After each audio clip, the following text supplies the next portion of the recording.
ও ব্যাপারী সাহেব আলু কত গেলিলি? আলু তো এলা লিনু ভাই, এলা 750 টাকা মূল লিছি, বাজার না কম। সে এখন এই গৃহস্থ আলু বেলা আরো আছে, শোনা লাগবে। ও চাচা, কি বাবা? এলা কি আলু এলা? এলা মিউজিক বা মিউজিক। মিউজিক তেলা কত কে দিছে? এলা মিউজিক দিয়েছি 750। তোমার আলুর দাম কেন কালকা বিকালে 800 টাকা, আর তুমি 700 টাকা বেচে? এলাকার লোক তো তোমার ভালো লাগে না, বুঝছে? না দিন দিন দাম 800 করে টাকা আলুর দাম করিনি এটা। তুমি দিয়ে তো আবার দাম দিয়ে তো চলে গেছে না আসে হ্যাঁ, বাদ বাকি যে 1.5 বিঘা আলু আছে ওটা কি তুমি দিবা চাওছেন না কি কওছেন কও? বাজার দর দিয়ে মজা কত কে নেবেন কও? টাকা নেবে টাকা নেবে। হ্যাঁ হলে আমি আবার ওলা চার কোন আমি 52 টাকা এখন দিয়ে তোমার চলে যাবো, ওলা কাহিনী আমি নাই। আচ্ছা বিকালে কথা কমেন্ট দাও।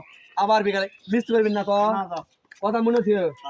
আলু ভালো হলে দিকে আলুগুলা ইনকা আলু হবে, আলুগুলা ভিডিও দেখো দেখো আলু ভালো নাকি ইনকা হবে আলু। এ হচ্ছে লাউ কটা 28 টাকা গেছে।